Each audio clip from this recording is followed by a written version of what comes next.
Hello friends, please like and subscribe to my channel Dhruva digital communications. ಇನ್ನೂ ನಮ್ಮ ಚಾನಲ್ಗೆ subscribe ಆಗಿಲ್ಲ ಅಂದರೆ ಸಬ್ಸ್ಕ್ರೈಬ್ ಮಾಡಿ, ಬೆಲ್ ಐಕಾನ್ ಒತ್ತಿ, ಲೈಕ್ ಮಾಡಿ, ಶೇರ್ ಮಾಡಿ, ಕಮೆಂಟ್ ಮಾಡಿ.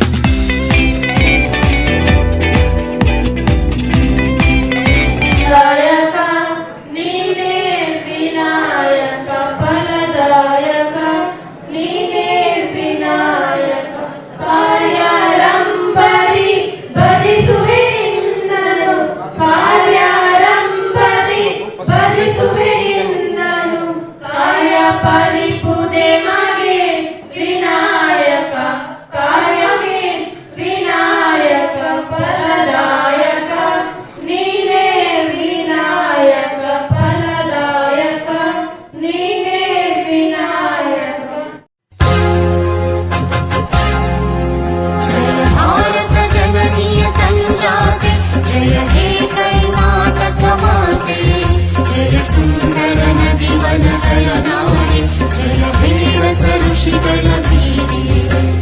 ಭೂದೇವಿಯ ಮಕುಟದ ನವಮಣಿಯೇ, ಗಂಧದ ಚಂದದ ಹೊನ್ನಿನ ಗಣಿಯೇ, ರಾಘವ ಮಧುಸೂದನರವತರಿಸಿದ ಭಾರತ ಜನನಿಯ ತಂಜಾತೆ.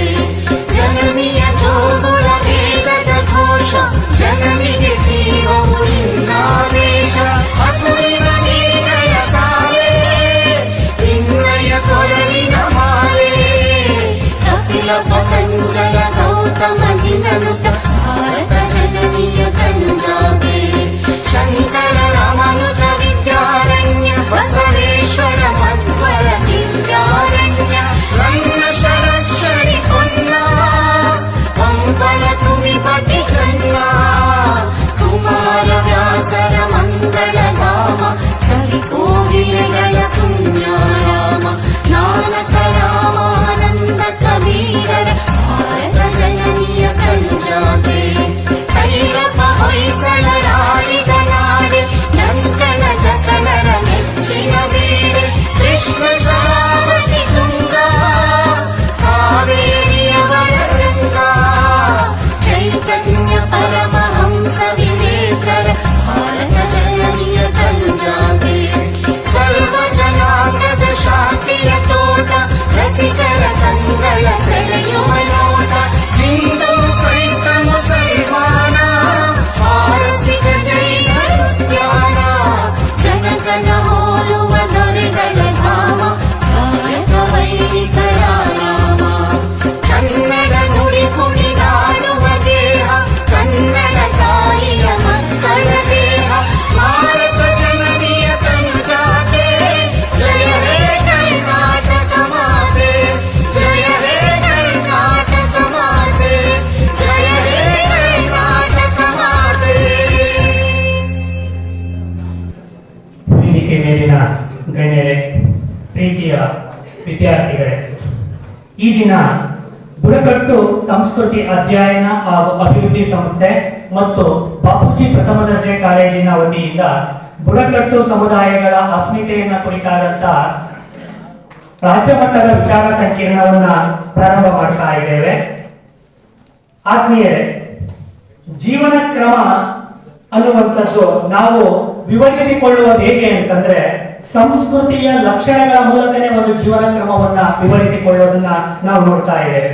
ಏಕೆ ಅಂತಂದ್ರೆ, ನಾಗರಿಕ ಜಗತ್ತು ನಮ್ಮ ಪರಂಪರೆಯ ಬಂಧುಗಳಾದಂತ ಆದಿವಾಸಿ ಬುಡಕಟ್ಟುಗಳ ಜೊತೆಗೆ ನಡೆದುಕೊಳ್ಳುವ ಬಗೆಗಳಿದಾವಲ್ಲ, ಆ ಬಗೆಗಳನ್ನ ನಾವಿವತ್ತು ಅಧ್ಯಯನ ಮಾಡತಕ್ಕಂತಹ ಒಂದು ಸ್ಥಿತಿಯಲ್ಲಿ ನಿಂತ್ಕೊಂಡಿರ್ತಕ್ಕಂಥದ್ದು. ಏಕೆ ಅಂತಂದ್ರೆ, ನಮಗೆ ನಮ್ಮದೇ ಆದಂತಹ ವ್ಯವಸ್ಥೆಗಳಿದಾವೆ. ಅದು ಆಡಳಿತ ವ್ಯವಸ್ಥೆ ಇರಬಹುದು, ರಾಜಕಾರಣ, ಬಂಡವಾಳಶಾಹಿ, ಸಮಾಜ, ಧರ್ಮ ಮುಂತಾದವುಗಳು ತಮ್ಮ ಪಾಡಿಗೆ ತಾವು ನೆಮ್ಮದಿಯ ಅರ್ಥವನ್ನ ಕಂಡುಕೊಂಡಿದ್ದಂತ ಬುಡಕಟ್ಟು ಸಮುದಾಯಗಳನ್ನ ನಾಗರಿಕತೆಯ ಆಧುನಿಕ ಆಕರ್ಷಕ ಹೆಸರಿನಿಂದ ಇವತ್ತು ದಿಕ್ಕು ತಪ್ಪಿಸ್ತಾ ಇರ್ತಕ್ಕಂಥದ್ದನ್ನು ಕೂಡ ನಾವು ಗಮನಿಸ್ತಾ ಇದ್ವಿ. ಇವರಿಗೆ, ಈ ಬುಡಕಟ್ಟು ಸಮುದಾಯಗಳಿಗೆ ಅವರ ಒಳಗಿನ ನಂಬಿಕೆಗಳಿದಾವಲ್ಲ, ಆ ನಂಬಿಕೆಗಳಿಗೆ ನಾವು ಹೊರಗಿನವರಾಗಿ ನಾವು ಹೇಗೆ ಅವುಗಳನ್ನ ನೋಡ್ತಾ ಇದ್ದೀವಿ, ಅಥವಾ ಅವುಗಳನ್ನು ನಾವು ಹೇಗೆ ಹುಸಿ ಸಂಶೋಧನೆಗಳ ಮೂಲಕ ಅಥವಾ ಸಂಶೋಧಕರ ವಿಚಾರಗಳ ಮೂಲಕ ನಾವು ಇವುಗಳ ಚಹರೆಗಳನ್ನ ಅರ್ಥೈಸ್ಕೊಳ್ತಾ ಇದ್ದೀವಿ ಅನ್ನುವಂಥದ್ದು ಕೂಡ ಇವತ್ತು ಇಂಪಾರ್ಟೆಂಟ್ ಆಗಿರ್ತಕ್ಕಂಥದ್ದು. ಈ ಎಲ್ಲ ನಿಟ್ಟಿನಲ್ಲಿ ಬುಡಕಟ್ಟು ಸಮುದಾಯಗಳ ಜ್ಞಾನ ಪರಂಪರೆಗಳನ್ನು ನಾವಿವತ್ತು ಗೌರವಿಸುವಂತಹ ಮತ್ತು ಅದನ್ನ ನಾವು ಎಲ್ಲರೂ ಕೂಡ ಅಳವಡಿಸಿಕೊಳ್ಳುವಂತ ನಿಟ್ಟಿನಲ್ಲೂ ಕೂಡ ಯೋಚನೆ ಮಾಡಬೇಕಾಗಿರ್ತಕ್ಕಂಥದ್ದು. ಏಕೆ ಅಂತಂದ್ರೆ ಇವತ್ತು ಏಕತ್ವದ ಕಡೆಗೆ ನಾವು ಹೊರಡ್ತಾ ಇದ್ದೀವಿ. ಎಲ್ಲವೂ ಕೂಡ ಏಕತ್ವ ಆಗಬೇಕು ಅನ್ನುವಂತ ನಿಟ್ಟಿನಲ್ಲಿ ಇವತ್ತಿನ ವಾಸ್ತವದ ಸ್ಥಿತಿ ಇದೆ. ಆದ್ರೆ ಬಹುತ್ವಗಳನ್ನ ನಾವು ಮರೆತಾ ಇದ್ದೀವಿ. ಇಂತಹ ಬಹುತ್ವಗಳನ್ನ ಹೊಂದಿರತಕ್ಕಂತ ವೈವಿಧ್ಯತೆಗಳನ್ನ ಹೊಂದಿರತಕ್ಕಂತ ಬುಡಕಟ್ಟುಗಳನ್ನ ನಾವು ಲಕ್ಷಿಸುತ್ತಾ ಅವುಗಳನ್ನ ಅನುಭವಿಸುವಂತ ನಿಟ್ಟಿನಲ್ಲಿ ಬುಡಕಟ್ಟು ಸಮುದಾಯಗಳ ಅಸ್ತಿತ್ವವನ್ನ ಕುರಿತು ನಾವು ಈ ಒಂದು ಕಾರ್ಯಕ್ರಮವನ್ನ ಹಮ್ಮಿಕೊಂಡಿರ್ತಕ್ಕಂಥದ್ದು. ಈ ಕಾರ್ಯಕ್ರಮಕ್ಕೆ ನಮ್ಮ ಬುಡಕಟ್ಟು ಸಂಸ್ಕೃತಿ ಅಧ್ಯಯನ ಹಾಗೂ ಅಭಿವೃದ್ಧಿ ಸಂಸ್ಥೆ ಮತ್ತು ಬಾಪೂಜಿ ಪ್ರಥಮ ದರ್ಜೆ ಕಾಲೇಜಿನ ವತಿಯಿಂದ ಈ ಕಾರ್ಯಕ್ರಮ ನಡೀತಾ ಇರತಕ್ಕಂಥದ್ದು ನಮ್ಮೆಲ್ಲರಿಗೂ ಕೂಡ ಸಂತೋಷಕರವಾಗಿರ್ತಕ್ಕಂಥದ್ದು. ಈ ಕಾರ್ಯಕ್ರಮದ ಅಧ್ಯಕ್ಷತೆಯನ್ನ ವಹಿಸ್ಕೋಬೇಕು ಅಂತೇಳಿ ಶ್ರೀ ಟಿ ರಘುಮೂರ್ತಿ ಜನಪರ ಶಾಸಕರು ಚಳ್ಳಕೆರೆ ಹಾಗೂ ಅಧ್ಯಕ್ಷರು ಸಣ್ಣ ಕೈಗಾರಿಕೆಗಳ ಅಭಿವೃದ್ಧಿ ನಿಗಮ ಬೆಂಗಳೂರು ಇವರನ್ನು ನಾವು ಕೇಳಿಕೊಂಡಾಗ ಈ ಕಾರ್ಯಕ್ರಮಕ್ಕೆ ಬಹಳ ಪ್ರೀತಿಪೂರ್ವಕವಾಗಿ ನಮ್ಮ ಆಡಳಿತ ಸಂಸ್ಥೆಗೆ ನಮ್ಮ ಕಾಲೇಜಿಗೆ ಆಗಮಿಸಿದ್ದಾರೆ. ಅವರನ್ನ ನಮ್ಮೆಲ್ಲರ ಪರವಾಗಿ ಆಡಳಿತ ಸಂಸ್ಥೆಯ ಪರವಾಗಿ ಹೃತ್ಪೂರ್ವಕವಾಗಿ ಸ್ವಾಗತಿಸ್ತಾ ಇದ್ದೇವೆ. ಹಾಗೆಯೇ ಈ ಕಾರ್ಯಕ್ರಮದ ಕೇಂದ್ರ ಬಿಂದು ಮತ್ತು ಉದ್ಘಾಟನೆಯನ್ನ ಮಾಡಲಿಕ್ಕೆ ಡಾಕ್ಟರ್ ಬಂಜಿಗೆರೆ ಜಯಪ್ರಕಾಶ್ ಸಾಹಿತಿಗಳು ಹಾಗೂ ಸಂಸ್ಕೃತಿಯ ಚಿಂತಕರು ಇವರು ಕೂಡ ಈ ಕಾರ್ಯಕ್ರಮವನ್ನು ಉದ್ಘಾಟನೆ ಮಾಡಲಿಕ್ಕೆ ಬೆಂಗಳೂರಿಂದ ಆಗಮಿಸಿದ್ದಾರೆ. ಇವರನ್ನು ಕೂಡ ನಮ್ಮ ಸಂಸ್ಥೆಯ ವತಿಯಿಂದ ಹಾಗೂ ವಿದ್ಯಾರ್ಥಿಗಳ ವತಿಯಿಂದ ಹೃತ್ಪೂರ್ವಕವಾಗಿ ಈ ಕಾರ್ಯಕ್ರಮಕ್ಕೆ ಸ್ವಾಗತಿಸ್ತಾ ಇದ್ದೇವೆ. ಹಾಗೆ ಈ ಕಾರ್ಯಕ್ರಮದಲ್ಲಿ ನಗರಸಭೆಯ ಅಧ್ಯಕ್ಷರಾಗಿರ್ತಕ್ಕಂಥ ಶ್ರೀಮತಿ ಜೈತುಂಬಿ ಮಾಲಿಕ್ ಸಾಬ್ ಅವರು ಕೂಡ ವೇದಿಕೆಯಲ್ಲಿದ್ದಾರೆ. ಅವರು ಕೂಡ ನಮ್ಮ ಸಂಸ್ಥೆಯ ವತಿಯಿಂದ ಹಾಗೂ ವಿದ್ಯಾರ್ಥಿಗಳ ವತಿಯಿಂದ ಹೃತ್ಪೂರ್ವಕವಾದಂತಹ ಸ್ವಾಗತ. ಸುಮಂತ ಬನ್ಮಯ್ಯ ಉಪಾಧ್ಯಕ್ಷರು ನಗರಸಭೆ ಇವರನ್ನು ಕೂಡ ಹೃತ್ಪೂರ್ವಕವಾಗಿ ಈ ಕಾರ್ಯಕ್ರಮಕ್ಕೆ ನಾವು ಸ್ವಾಗತಿಸ್ತಾ ಇದ್ದೇವೆ. ಈ ಕಾರ್ಯಕ್ರಮದ ಇಂದಿನ ಕೇಂದ್ರ ಬಿಂದು ಮತ್ತು ನಮ್ಮೆಲ್ಲರ ಸ್ಫೂರ್ತಿಯಾಗಿರ್ತಕ್ಕಂಥ ಶ್ರೀ ಬಾಲರೆಡ್ಡಿ ಜಿ ಆಡಳಿತಾಧಿಕಾರಿಗಳು ಬಾಪೂಜಿ ವಿದ್ಯಾಸಂಸ್ಥೆ ಅವರನ್ನ ನಮ್ಮೆಲ್ಲರ ಪರವಾಗಿ ಹೃತ್ಪೂರ್ವಕವಾಗಿ ಈ ಕಾರ್ಯಕ್ರಮಕ್ಕೆ ಸ್ವಾಗತಿಸ್ತಾ ಇದ್ದೇವೆ. ಹಾಗೆ ವೇದಿಕೆ ಮೇಲೆ ಇರ್ತಕ್ಕಂಥ ಶ್ರೀ ಗದ್ದೆ ತಿಪ್ಪೇಸ್ವಾಮಿ ಪಂಚ ಗ್ಯಾರಂಟಿ ಯೋಜನೆಗಳ ಅಧ್ಯಕ್ಷರು ಅವರನ್ನು ಕೂಡ ಕಾರ್ಯಕ್ರಮದ ಪರವಾಗಿ ಹೃತ್ಪೂರ್ವಕವಾಗಿ ಸ್ವಾಗತಿಸ್ತಾ ಇದ್ದೇವೆ. ಹಾಗೆ ಈ ಕಾರ್ಯಕ್ರಮದ ಪ್ರಾಸ್ತಾವಿಕ ನುಡಿಗಳನ್ನ ನೋಡಲಿಕ್ಕೆ ಶ್ರೀ ಚಿತ್ತಣ್ಣ ಜಿಡಿ ಕಾರ್ಯದರ್ಶಿ ಬುಡಕಟ್ಟು ಸಂಸ್ಕೃತಿ ಅಧ್ಯಯನ ಹಾಗೂ ಅಭಿವೃದ್ಧಿ ಸಂಸ್ಥೆ ಅವರು ಕೂಡ ವೇದಿಕೆಯ ಮೇಲಿದ್ದಾರೆ. ಅವರನ್ನು ಕೂಡ ಹೃತ್ಪೂರ್ವಕವಾಗಿ ಈ ಕಾರ್ಯಕ್ರಮಕ್ಕೆ ಸ್ವಾಗತಿಸ್ತಾ ಇದ್ದೇವೆ. ಈ ಕಾರ್ಯಕ್ರಮದ ವಿಷಯ ಮಂಡನೆ ಮಾಡಲಿಕ್ಕೆ ಶ್ರೀಯುತ ಪಿ ತಿಪ್ಪೇಸ್ವಾಮಿ ರಂಗಭೂಮಿ ಕಲಾವಿದರು ಹಾಗೂ ರಾಜ್ಯೋತ್ಸವ ಪ್ರಶಸ್ತಿ ಪುರಸ್ಕೃತರು ಚಳ್ಳಕೆರೆ ಇವರು ಕೂಡ ವೇದಿಕೆಯ ಮೇಲಿದ್ದಾರೆ. ಅವರನ್ನು ಕೂಡ ಹೃತ್ಪೂರ್ವಕವಾಗಿ ಈ ಕಾರ್ಯಕ್ರಮಕ್ಕೆ ಸ್ವಾಗತಿಸ್ತಾ ಇದ್ದೇವೆ. ಹಾಗೆಯೇ ಈ ಕಾರ್ಯಕ್ರಮಕ್ಕೆ ಆಗಮಿಸಿರ್ತಕ್ಕಂಥ ಎಲ್ಲ ನಮ್ಮ ಮಾಧ್ಯಮ ಮಿತ್ರರನ್ನ ಹಾಗೂ ಮಾಧ್ಯಮದ ಸ್ನೇಹಿತರನ್ನು ಹಾಗೂ ವಿದ್ಯಾರ್ಥಿನಿಯರನ್ನು ಕಾಲೇಜಿನ ಪ್ರಾಧ್ಯಾಪಕ ವರ್ಗ ಮತ್ತು ಬೋಧಕೇತರ ವರ್ಗವನ್ನು ಕೂಡ ಬಹಳ ಹೃತ್ಪೂರ್ವಕವಾಗಿ ಈ ಕಾರ್ಯಕ್ರಮಕ್ಕೆ ನಾವು ಸ್ವಾಗತಿಸ್ತಾ ಈ ಒಂದು ಸ್ವಾಗತ ಭಾಷಣವನ್ನು ಮುಗಿಸ್ತಾ ಇದ್ದೇನೆ. ನಮಸ್ಕಾರ.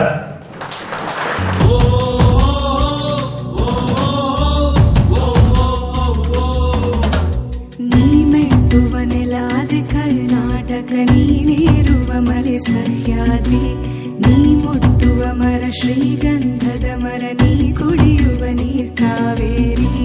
ಎಲ್ಲಾದರೂ ಇರು ಎಂತಾದರೂ ಇರು ಎಂದೆಂದಿಗೂ ನೀ ಕನ್ನಡವಾಗಿರು. ಕನ್ನಡ ಗೋವಿನ ಓ ಮುದ್ದಿನ ಕರು ಕನ್ನಡತನ ಬಂದಿದ್ದರೆ ನೀ ನಮಗೆ ಕಲ್ಪತರು.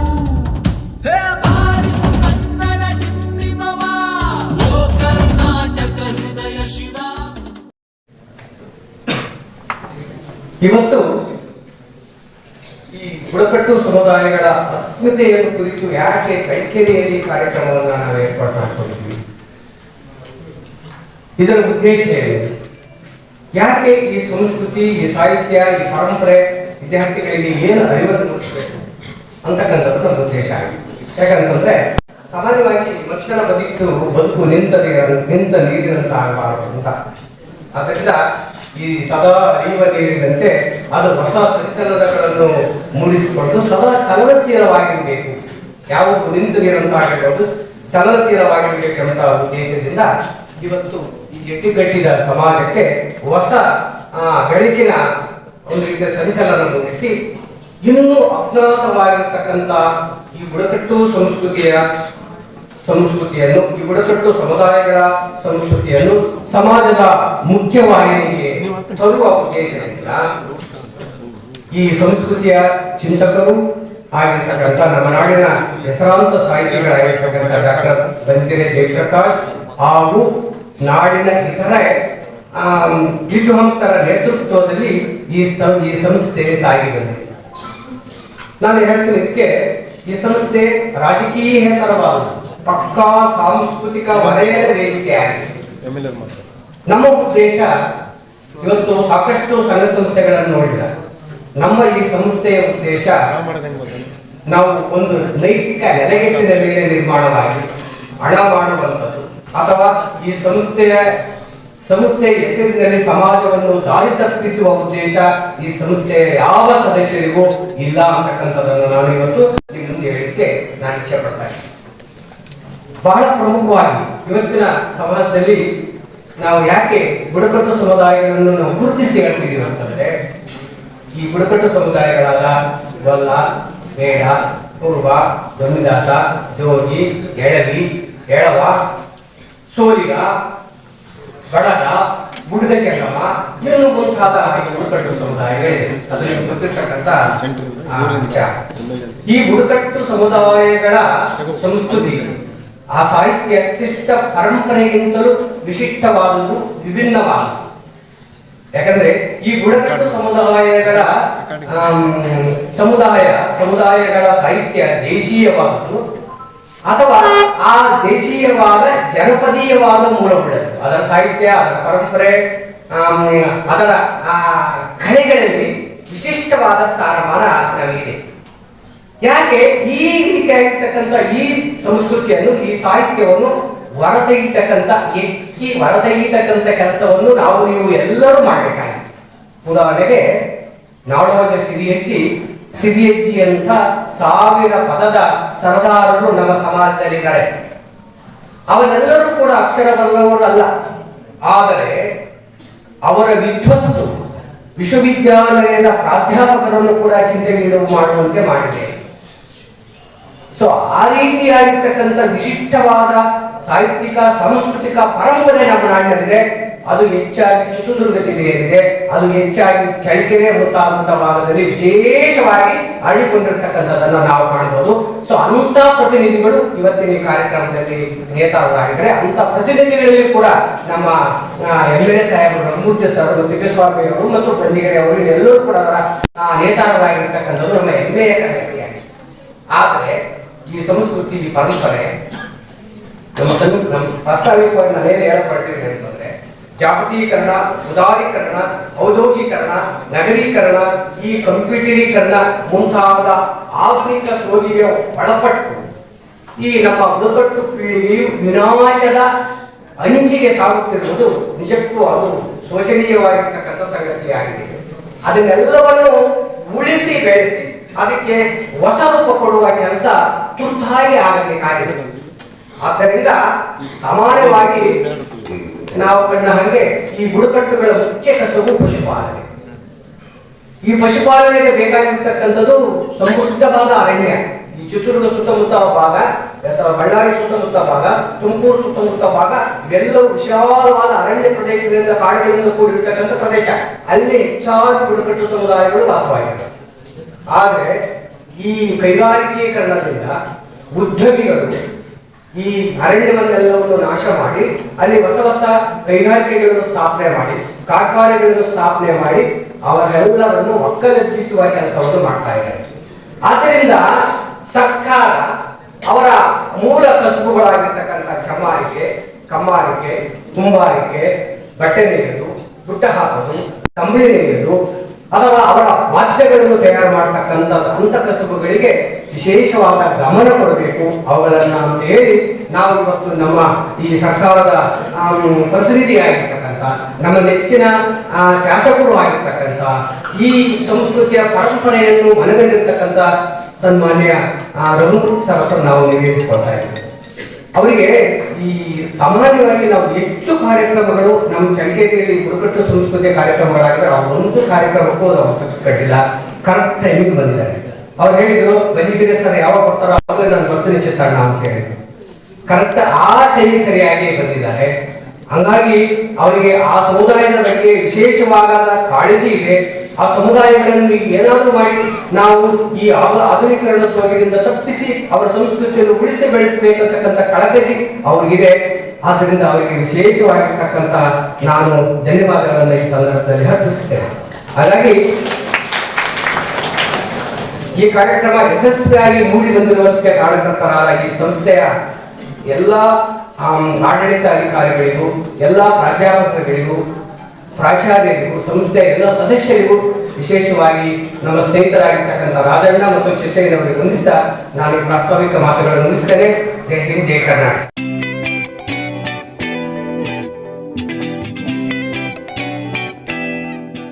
ಬುಡಕಟ್ಟು ಸಮುದಾಯಗಳ ಅಸ್ಮಿತೆ ಎನ್ನುವ ವಿಷಯವನ್ನು ಕುರಿತು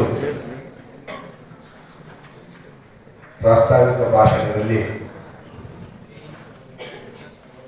ಚಿತ್ತಯ್ಯ ಅವರು ಕೆಲವು ಮಾತುಗಳನ್ನು ಹೇಳಿದ್ದಾರೆ. ಇವತ್ತು ಪ್ರಪಂಚದ ನಾಗರಿಕತೆ ಬೆಳೆದಿರುವ ಈ ಹಂತದಲ್ಲಿ ಬುಡಕಟ್ಟು ಸಮುದಾಯಗಳ ಅಸ್ಮಿತೆ ಅನ್ನುವಂಥದ್ದು ನಿಜವಾಗಲೂ ಬಹಳ ಒಂದು ದೊಡ್ಡ ಸವಾಲಿನ ವಿಷಯ. ಭಾರತದಲ್ಲಿ ತೀರಾ ಪ್ರಾಚೀನ ಕಾಲದಲ್ಲೂ ಕೂಡ ಜನಸಂಪರ್ಕಕ್ಕೆ ತುಂಬಾ ದೂರವಿದ್ದಂತಹ ವನವಾಸಿ ಬುಡಕಟ್ಟುಗಳು ಏನಿದ್ದವು, ಇವತ್ತು ನಾವು ಆ ಸನ್ನಿವೇಶದಲ್ಲಿಲ್ಲ. ಒಂದು 10 ಮಿಲಿಯನಷ್ಟು ಜನ ಈಗಲೂ ಕೂಡ ವನವಾಸಿ ಬುಡಕಟ್ಟುಗಳು ಇದ್ದಾರೆ. ಮಧ್ಯಪ್ರದೇಶ, ಛತ್ತೀಸ್ಗಢ, ಜಾರ್ಖಂಡ್, ಆಂಧ್ರ ಪ್ರದೇಶ ಮುಂತಾದ ಕಡೆ ಅಂತ ನಮ್ಮ ಅಂಕಿ ಸಂಖ್ಯೆಗಳು ಹೇಳುತ್ತೆ. ಆದರೆ ಅವರು ಯಾರು ಕೂಡ ಜೀವನದ ಮುಖ್ಯವಾಹಿನಿಯಿಂದ ತೀರಾ ದೂರ ಉಳಿದಿರುವಂತಹ ಪ್ರತ್ಯೇಕಿತವಾಗಿರುವ ಬುಡಕಟ್ಟುಗಳು. ಬುಡಕಟ್ಟು ಸಮಾಜ ಅನ್ನುವಂಥದ್ದು ಆದಿಮ ಸಮಾಜ, ನಮ್ಮ ನಾಗರಿಕತೆ, ನಮ್ಮ ಸಂಸ್ಕೃತಿಯ ಅಡಿಗಲ್ಲನ್ನು ರೂಪಿಸಿದಂತಹ ಸಮಾಜ. ಅಂತಹ ಒಂದು ಸಮಾಜ ಇವತ್ತು ಪೂರ್ತಿ ಪ್ರತ್ಯೇಕಿತವಾಗಿ ಉಳಿದಿದೆ ಅಂತ ನಾವೇನು ಭಾವಿಸ್ಬೇಕಾಗ್ತದೆ. ಇಂತಹ ಪ್ರತ್ಯೇಕಿತವಲ್ಲದ ಒಂದು ಸನ್ನಿವೇಶದಲ್ಲಿ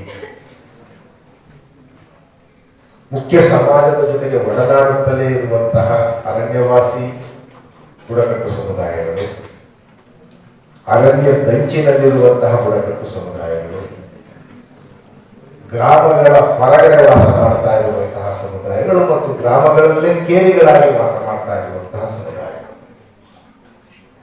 ಇಷ್ಟು ಬಗೆಯಲ್ಲಿ ನಮ್ಮ ಬುಡಕಟ್ಟು ಸಮುದಾಯಗಳು ತಮ್ಮ ವಾಸದ ನೆಲೆಯನ್ನ, ಬದುಕಿನ ಕ್ರಮವನ್ನ ರೂಪಿಸಬೇಕು. ಆದ್ರಿಂದ ನಾವು ಎಲ್ಲ ಬುಡಕಟ್ಟುಗಳ ಸಮಸ್ಯೆ ಒಂದೇ ಅಂತ ನಾವು ಹೇಳೋದಕ್ಕಾಗಲ್ಲ. ಅವುಗಳ ಅಸ್ಮಿತೆಯ ವಿಷಯದಲ್ಲಿ ಮಾತ್ರ ಬಹುಪಾಲು ಎಲ್ಲ ಬುಡಕಟ್ಟುಗಳು ಒಂದು ಸವಾಲನ್ನು ಎದುರಿಸ್ತಾರೆ. ಆ ಅಸ್ಮಿತೆ ಯಾವುದು? ತಾವು ಹೊಂದಿರುವಂತಹ ಒಂದು ಪಾರಂಪರಿಕವಾದ ಗುರುತುಗಳು ಮತ್ತು ಚಹರೆಗಳನ್ನು ಕಾಪಾಡಿಕೊಳ್ಳುವುದು ಹೇಗೆ? ನಮ್ಮ ಬುಡಕಟ್ಟು ಸಮುದಾಯ ಆಚರಿಸಿಕೊಂಡು ಬಂದಿರುವಂತಹ ಪದ್ಧತಿಗಳನ್ನು ಆಚರಿಸ್ತಾ ಬರಬೇಕು. ಆ ಸಾಮಾಜಿಕ ಜೀವನವನ್ನ ಉಳಿಸಿಕೊಳ್ಳೋದು ಹೇಗೆ? ಆಹಾರ ವಿಹಾರ ಇತ್ಯಾದಿ ಅಭ್ಯಾಸಗಳನ್ನ ಯಾವ ರೀತಿಯದು ವ್ಯಾಖ್ಯಾನ ಮಾಡಿಕೊಳ್ಳಬೇಕು? ಇಂತಹ ಹಲವು ಸಮಸ್ಯೆಗಳ ಜೊತೆಗೆ ನಾವು ನಮ್ಮ ಅಸ್ಮಿತೆಗಳನ್ನ ಇವತ್ತು ನೋಡಬೇಕಾಗಿದೆ. ಉತ್ಪಾದನಾ ವ್ಯವಸ್ಥೆಯಲ್ಲಿ ಎಲ್ಲ ಬುಡಕಟ್ಟುಗಳು ಒಂದಿಲ್ಲ ಒಂದು ರೀತಿಯಲ್ಲಿ ಜೊತೆಗೂಡಿರೋದನ್ನು ನೋಡಬಹುದು. ಕೊಳ್ಳೇಗಾಲ, ಚಾಮರಾಜನಗರ ಜಿಲ್ಲೆ ಅಲ್ಲಿರುವಂತಹ ಮಲೆಮಹದೇಶ್ವರ ಬೆಟ್ಟ, ಬಿಳಿಗಿರಿರಂಗನ ಬೆಟ್ಟ, ಅಂತಹ ಜಿಲ್ಲೆಯಲ್ಲಿರುವಂತಹ ಸೋಲಿಗರು ಕೂಡ ಇವತ್ತು ಮುಖ್ಯ ಆರ್ಥಿಕ ವ್ಯವಸ್ಥೆಯ ಜೊತೆಗೆ ಯಾವುದೋ ಒಂದು ಕೊಳಪಡೆಯನ್ನು ಹೊಂದಿದ್ದಾರೆ. ನಾವು MSW ಹೋಗ್ಬೇಕಾದ್ರೆ ಸೋಲಿಗರ ಜೊತೆಗೆ ಸಂಪರ್ಕ ಮಾಡೋದಕ್ಕಂತ ಹೋಗಿದ್ದಾಗ ಅವರಿದ್ದಂತಹ ಪರಿಸ್ಥಿತಿಯೇ ಬೇರೆ, ಈಗ ಅವರಿರುವಂತಹ ಪರಿಸ್ಥಿತಿಯೇ. ನಾವು ಸಮಾಜ ಕಾರ್ಯದ ವಿದ್ಯಾರ್ಥಿಗಳು ಹುಣಸೂರು ಮತ್ತು HDಕೋಟೆ ತಾಲೂಕಿನ ಗ್ರಾಮಗಳಿಗೆ ಹೋಗಿದ್ವಿ. ಅವರ ಬುಡಕಟ್ಟು ಜೀವನ ಯಾವ ರೀತಿ ಇದೆ ನೋಡೋಣ. ಸರ್ಕಾರ ಅವರ ಅಭಿವೃದ್ಧಿಗೋಸ್ಕರ ಹಲವು ಕಾರ್ಯಕ್ರಮಗಳನ್ನು ಮಾಡಿ, ಆ ಹಲವು ಕಾರ್ಯಕ್ರಮಗಳಲ್ಲಿ ಅವರಿಗೆ ಒಂದು ಕ್ರಮವಾದ ವಸತಿ ನೆಲೆಯನ್ನು ಕಟ್ಟಿಕೊಡೋದು ಅನ್ನೋದು ಕೂಡ, ಅವರಿಗೆ ಕ್ರಮವಾದ ವಸತಿ ನೆಲೆಯನ್ನ ಕಟ್ಟಿಕೊಡೋದು ಅಂತ ಹೇಳಿ ಸಾಲಾಗಿ ಒಂದು ಮನೆಗಳನ್ನು ಕಟ್ಟಿಕೊಟ್ಟಿವಿ, ಶೀಟಿನ ಮನೆಗಳನ್ನು ಕಟ್ಟಿಕೊಟ್ಟಿವಿ.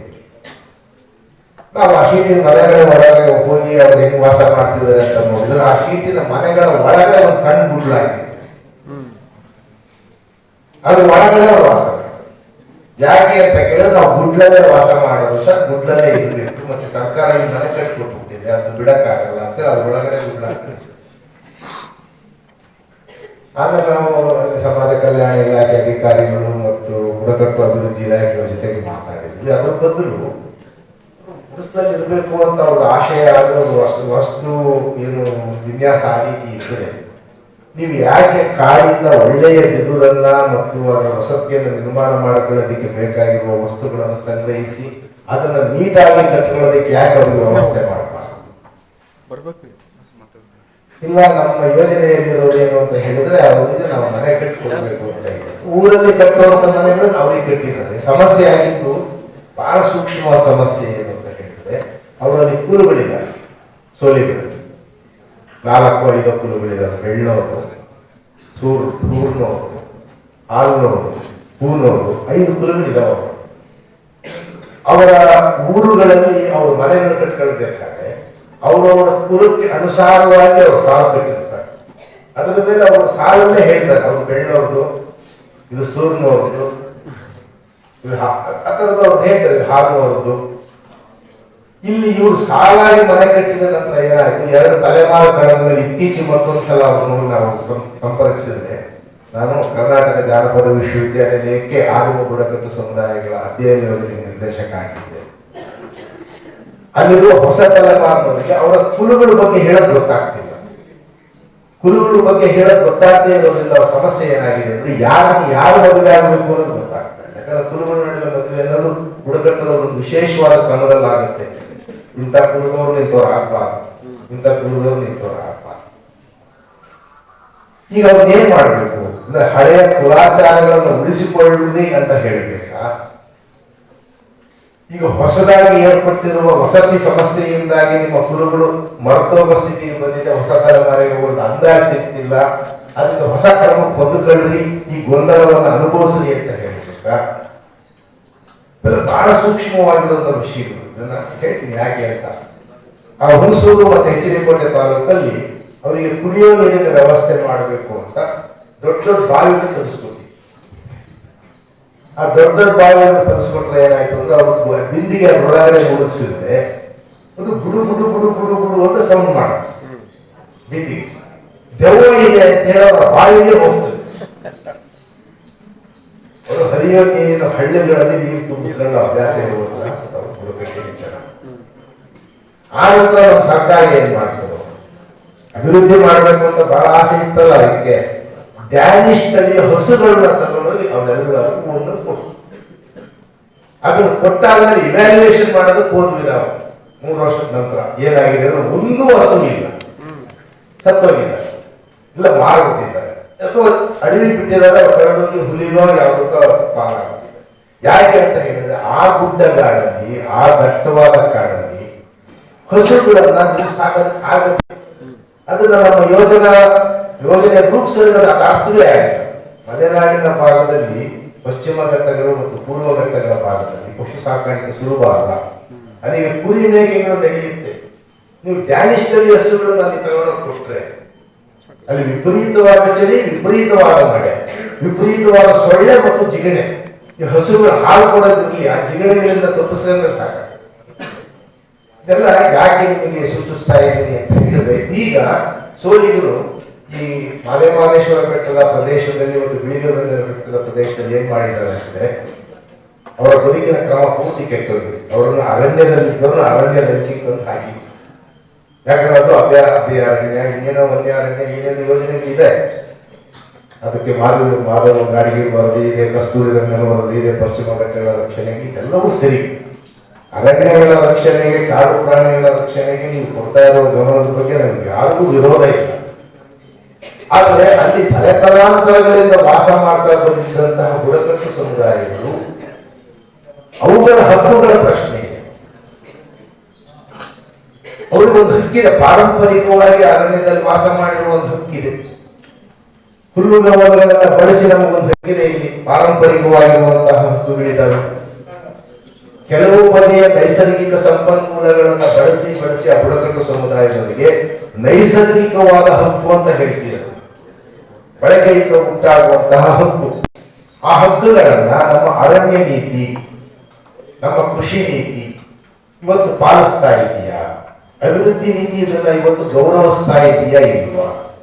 ಇವತ್ತು ಅಲ್ಲಿರುವಂತಹ ಸೋಲಿಗರು, ಬಿಳಿಗಿರಿ ರಂಗನ ಬೆಟ್ಟ ಮತ್ತು ಮಾದೇಶ್ವರ ಬೆಟ್ಟದ ಸೋಲಿಗರು ಪ್ರತಿ ವರ್ಷದಲ್ಲಿ ತಿಂಗಳಲ್ಲಿ 3-4 ತಿಂಗಳು ಮುಂಬೈಗೆ ಹೋಗ್ತಾರೆ. ಹುಡುಗರು ಮತ್ತು ಹುಡುಗಿಯರು ಮುಂಬೈಗೆ ಹೋಗಿ ಚಿಪ್ಸ್ ಮಾಡುವಂತಹ ಒಂದು ಫ್ಯಾಕ್ಟರಿಗಳಲ್ಲಿ ಕೆಲಸ ಮಾಡ್ತಾರೆ. ಅಲ್ಲ, ಚಿಪ್ಸ್ ಫ್ಯಾಕ್ಟರಿಯಲ್ಲಿ ಉಳ್ಕೊಳ್ತಾರೆ. ಎಲ್ಲಿಯ ಮುಂಬೈ, ಎಲ್ಲಿಯ ಕೊಳ್ಳೆಗಾರ, ನೀವು ಯೋಚನೆ ಮಾಡಿ ಕಲ್ಪಿಸ್ಕೊಂಡು. ವರ್ಷದಲ್ಲಿ 3-4 ತಿಂಗಳ ಕೆಲಸ ಇದೆ. ಅಲ್ಲಿ ಹೋಗಿ ಆ ನಗರದಲ್ಲಿ ಚಿಪ್ಸ್ ಮಾಡಿ ಬರ್ತಾರೆ. ಅಲ್ಲಿಂದ ದುಡ್ಡು ತರ್ತಾರೆ. ದುಡ್ಡು ತರಬೇಕಾದ್ರೆ ಅಲ್ಲಿ ಜೀನ್ಸ್ ಪ್ಯಾಂಟು, ಅಲ್ಲಿನ ಏನು ಅದರ ಅಲ್ಲಿರುವ ಯಾವ್ಯಾವ ಫ್ಯಾಷನ್ ವಸ್ತುಗಳಿದಾವೆ ಎಲ್ಲವೂ ತರ್ತಾರೆ. ತರೋದು ಮಾತ್ರ ವಿಪರೀತ ಪುಣ್ಯ ತರ್ತಾರೆ. ಇವತ್ತು ಸೋಲಿಗರ ಹಬ್ಬಗಳು ನಡೆಯುವ ಟೈಮಲ್ಲಿ ಪೊಲೀಸರ ಕಾವಲಿಲ್ಲದೆ ನೀವು ಹಬ್ಬಗಳನ್ನು ನಡೆಸೋದಕ್ಕೆ ಆಗೋದಿಲ್ಲ. ಮತ್ತೆ ಸಾಮಾನ್ಯವಾಗಿ ಹಬ್ಬಗಳು ನಡೆದಾಗ ಅಲ್ಲಿ ರಕ್ತಮುಖ ಆಗುತ್ತೆ, ಹೊಡೆದಾಡ್ಕೊಂಡ್ತಾರೆ. ಅವ್ರಿಗೆ ಏನು ಹತಾಶೆ ಇದೆಯೋ, ಏನು ಭವಿಷ್ಯಹೀನತೆ ಕಾಡ್ತಾ ಇದೆಯೋ, ಯಾವ ಜೀವನದ ಅಭದ್ರತೆ ಕಾಡ್ತಾ ಇದೆಯೋ, ಇದನ್ನ ನಾವು ಅರಣ್ಯವಾಸಿ ಬುಡಕಟ್ಟುಗಳ ಬಗ್ಗೆ ಹೇಳ್ತಾ ಇದ್ದೀವಿ. ಅದೇ ರೀತಿಯಾಗಿರುವಂತಹ ಇನ್ನೊಂದು ಪರಿಸ್ಥಿತಿ ಇಲ್ಲಿ ಗ್ರಾಮದ ಅಂಚುಗಳಲ್ಲಿ ವಾಸ ಮಾಡುವಂತವ್ರು ಇರಬಹುದು. ಇವತ್ತು ಮುಖ್ಯವಾಹಿನಿಯಲ್ಲಿರುವಂತಹ ಬಲಿಷ್ಠ ಜಾತಿಗಳು ಭೂಮಾಲಿಕ ಜಾತಿಗಳು ಮೊದಲಿಂದಲೂ ಕೂಡ ಗ್ರಾಮೀಣ ಆರ್ಥಿಕತೆಯನ್ನು ಮತ್ತು ನಗರದ ಆರ್ಥಿಕತೆಯನ್ನು ನಿಯಂತ್ರಿಸ್ತಾ ಇರುವಂತಹವರು ಈಗ ಅವರ ಜೊತೆಗೆ ಬಂದು ಸೇರಿರುವ ಅಥವಾ ಅವರ ಜೊತೆಗೆ ಅವರನ್ನ ಬೆರೆಸ್ಕೊಂಡಿರುವಂತಹ ಬುಡಕಟ್ಟು ಸಮುದಾಯಗಳ ಸಾಮಾಜಿಕ ಮತ್ತು ರಾಜಕೀಯವಾಗಿರುವ ಪ್ರಾಧಾನ್ಯತೆಗೆ ಅಥವಾ ಪ್ರಾಮುಖ್ಯತೆಗೆ ಏನು ಗಮನವನ್ನು ಕೊಡಲಾಗಿದೆ? ಇವತ್ತು ಮೀಸಲು ಕ್ಷೇತ್ರಗಳಿರೋದ್ರಿಂದ ಹಲವು ಕಡೆ ಮೀಸಲು ಕ್ಷೇತ್ರಗಳಲ್ಲಿ ಬುಡಕಟ್ಟು ಸಮುದಾಯದ ಮುಖಂಡರು ನಿಲ್ತಾ ಇದ್ದಾರೆ. ಒಳ್ಳೆ ಮುಖಂಡರಾಗಿಯೂ ಕೂಡ ಬೆಳೀತಾ ಇದ್ದಾರೆ. ನಮ್ಮ ಟಿ ರವಿಮೂರ್ತಿಯವರು ಆ ರೀತಿಯಂತಹ ಅದಕ್ಕೊಂದು ಉದಾಹರಣೆ. ಅವರು ವಿದ್ಯಾವಂತರಿದ್ದಾರೆ ಮತ್ತು ಅವರು ತಮ್ಮದೇ ಆಗಿರುವಂತಹ ಒಂದು ಗುರುತನ್ನು ಕೂಡ ಈ ರಾಜಕಾರಣದಲ್ಲಿ ರೂಪಿಸಿಕೊಳ್ಳಲು ಸಾಧ್ಯ ಇದೆ. ಆದರೆ ಇದನ್ನು ಎಲ್ಲಾ ಬುಡಕಟ್ಟುಗಳ ವಿಷಯಕ್ಕೂ ಅಭ್ಯರ್ಥಿಸಲು ಬಹಳ ಕಷ್ಟ.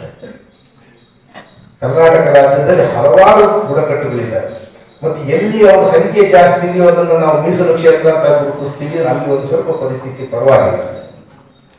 ಆ ರೀತಿಯಾಗಿ ಸಂಖ್ಯಾತ್ಮಕವಾಗಿ ಅವರು ಸೈಜಬಲ್ ಇದೆ, ಹರಿದು ಹಂಚೋಗಿರುವ ತರದಲ್ಲಿ ಇದ್ರೆ ಮತ್ತೆ ನಾವು ಅವರನ್ನು ಗುರುತಿಸೋದು ಹೇಗೆ ಮತ್ತು ಅವರಿಗೆ ರಾಜಕೀಯವಾಗಿರುವ ಪ್ರಾತಿನಿಧ್ಯವನ್ನ, ಸಾಮಾಜಿಕ ಮಹತ್ವವನ್ನು ಒದಗಿಸೋದು ಹೇಗೆ? ಅವರ ಅಭಿವೃದ್ಧಿಗೆ ಪೂರಕವಾಗಿರುವಂತಹ ಎಂತಹ ಯೋಜನೆಗಳನ್ನು ಮಾಡಬೇಕು? ಇದು ಬಹಳ ಹಿಂದಿನಿಂದ ಗರಿಯಾಗಿ ಅಲ್ಲಿನ ಬಂದಾಗಲಿಂದಲೂ ಈ ಸಮಸ್ಯೆ ಇದೆ. ಅವಾಗ ನೆಹರು ಒಂದು ವಿಷಯವನ್ನು ಹೇಳಿ, ನಾವು ಎಲ್ಲಿ ನಿಂತಿದ್ದೀವಿ ಅಲ್ಲಿಂದ ಅವರ ಅಭಿವೃದ್ಧಿಯನ್ನು ಮಾಡೋದಲ್ಲ. ನಮ್ಮ ಕಲ್ಪನೆಗಳೇನಿದೆ, ನಾಗರಿಕತೆ ಅಂದರೆ, ಅಭಿವೃದ್ಧಿ ಅಂದರೆ ಅವುಗಳ ಮುಖಾಂತರವಾಗಿ ಅವರ ಅಭಿವೃದ್ಧಿಯನ್ನು ಮಾಡ್ತಾರೆ. ಅವರು ಎಲ್ಲಿ ನಿಂತಿದ್ದಾರೆ ಅಲ್ಲಿಂದ ನಾವು ಹೋಗಿ ಅವರನ್ನು ಅಭಿವೃದ್ಧಿ ಮಾಡಬೇಕು. ಮತ್ತು ಅವರಿಗೆ ಏನು ಬೇಕಾಗಿದೆ, ಅದು ಪಶುಪಾಲನೆ, ಸಣ್ಣ ಪುಟ್ಟ ಬೇರೆ ಕೈಗಾರಿಕಾ ಗೃಹ ಕೈಗಾರಿಕೆಗಳನ್ನು ಮಾಡೋದೆ, ಭೂಮಿಯ ಒಡೆತನವೇ, ಅವರ ಸಂಸ್ಕೃತಿಯನ್ನು ಬೆಳೆಸಿಕೊಳ್ಳೋದಕ್ಕೆ ಬೇಕಾಗಿರುವ ಪೂರಕ ಕಾರ್ಯಕ್ರಮಗಳೇ, ಅವರ ನಾಯಕತ್ವವನ್ನು ಸಮಾಜದಲ್ಲಿ ರೂಪಿಸಿಕೊಳ್ಳೋದಕ್ಕೆ ಬೇಕಾಗಿರುವ ತರಬೇತಿಗಳೇ, ಕೌಶಲ್ಯಗಳನ್ನು ಬೆಳೆಸಿಕೊಳ್ಳೋದಕ್ಕೆ ಬೇಕಾಗಿರುವಂತಹ ಯೋಜನೆಗಳೇ ಏನು ಬೇಕಾಗಿದೆ ಅವರಿಗೆ?